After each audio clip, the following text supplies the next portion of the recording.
A long time ago, in a land not so very far away, lived a little girl named Marie. Marie loved to play games and dance and draw pretty pictures.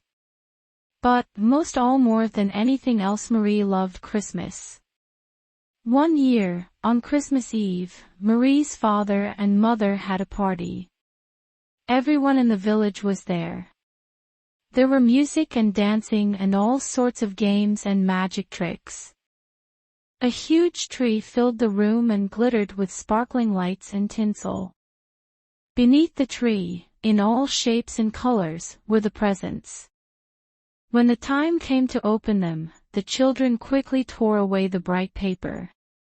What treasures they found! There were shiny brass trumpets and big fuzzy bears, lovely china dolls and bright tin soldiers. It was truly a wonderful Christmas. And yet, the most wonderful part was still to come. Marie had a godfather. His name was Herr Drosselmeyer.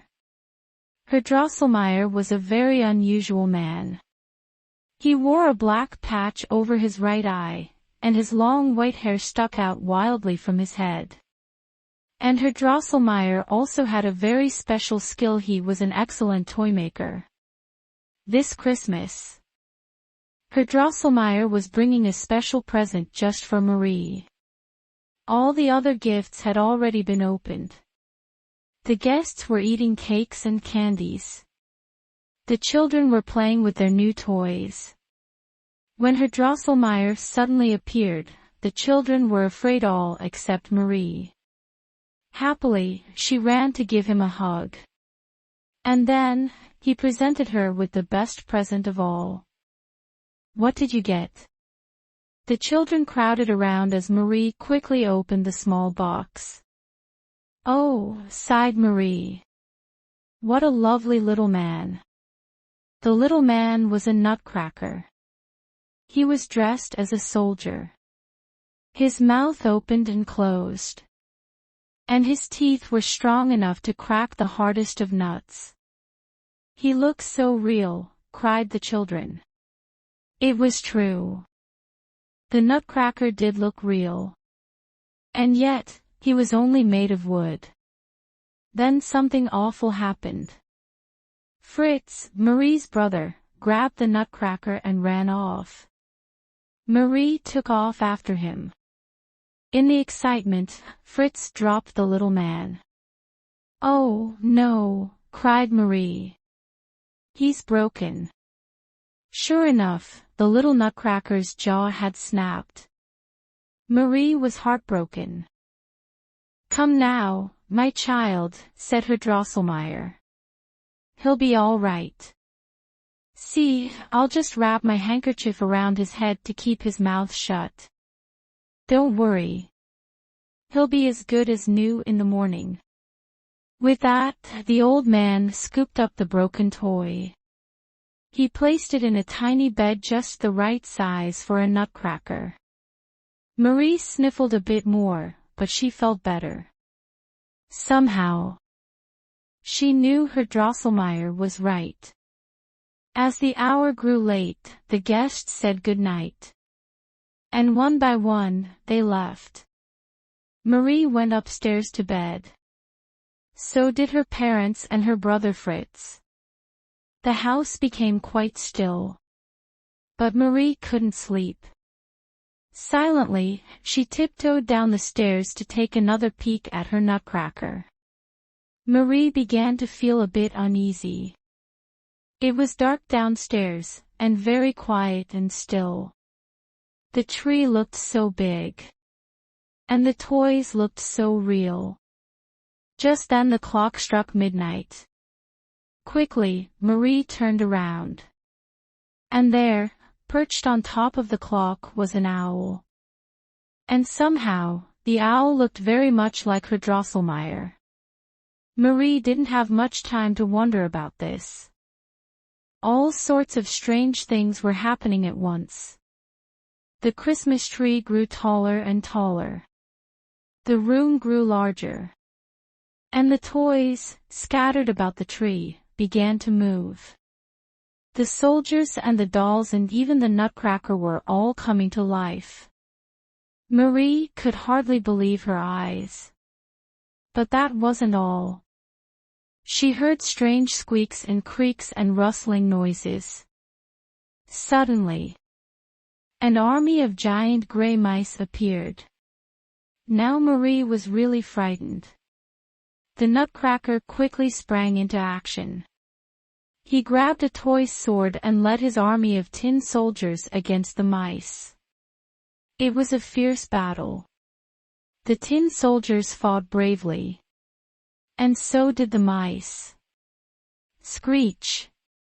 Marie heard a sharp whistle. The battle stopped. Everyone turned to see what the noise was. And there, at the foot of the tree, was the most curious creature Marie had ever seen. It was a giant mouse much bigger than any of the others. And, instead of one head, it had 7, each wearing a tiny golden crown. This was the Mouse King. The Mouse King challenged the Nutcracker to a duel. What a horrible sight! The Nutcracker fought as best he could. But the ugly beast seemed to be everywhere at once. Finally, the Nutcracker fell to the ground. And the Mouse King was just about to pounce on him. Terrified, Marie threw her slipper at the Mouse King. He was furious, and now he came after Marie. The poor girl was so frightened, she fainted. In that same instant, the Nutcracker bravely killed the Mouse King with his sword. The battle was over. Proudly, the Nutcracker held one of the Mouse King's golden crowns above his head. As he did this, the little wooden man changed into a handsome young prince. At once, everything else began to change, too. The mice and the toys disappeared. Snow began to fall in great swirling gusts. And, before she knew what was happening, Marie was sailing through space with the prince. "Don't be frightened," he told her. "You saved my life. And now I am taking you to see the Kingdom of Sweets." And so Marie began the most wonderful adventure of all. She and the prince landed in a beautiful forest. Its trees were filled with thousands of tiny white candles. Lovely ripe fruit hung from all the branches. "This is the Christmas forest," said the prince. Next, they sailed together in a walnut shell down the river of lemonade. All along the shore were houses made of candy. The roofs were covered with sugar icing, and the chimneys were made of jelly beans.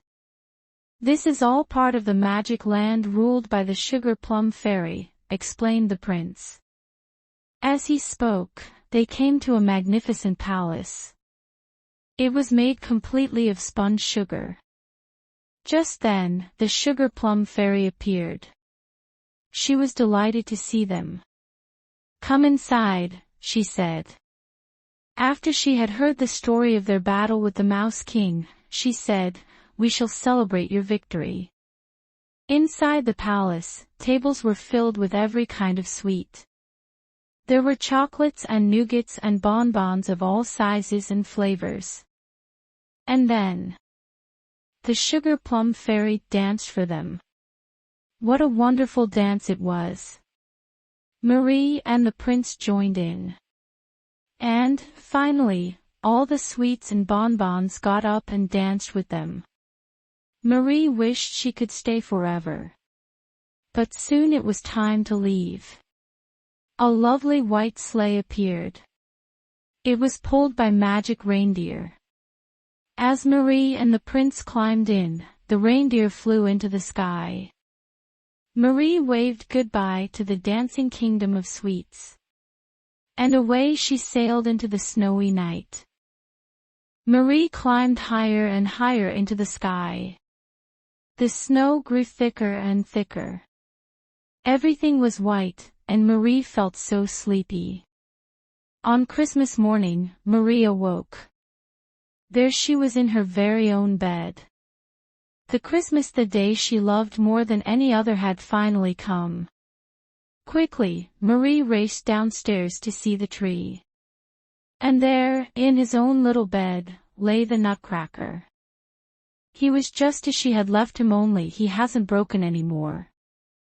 He was as good as new, just as her Drosselmeyer had promised. What a wonderful Christmas surprise!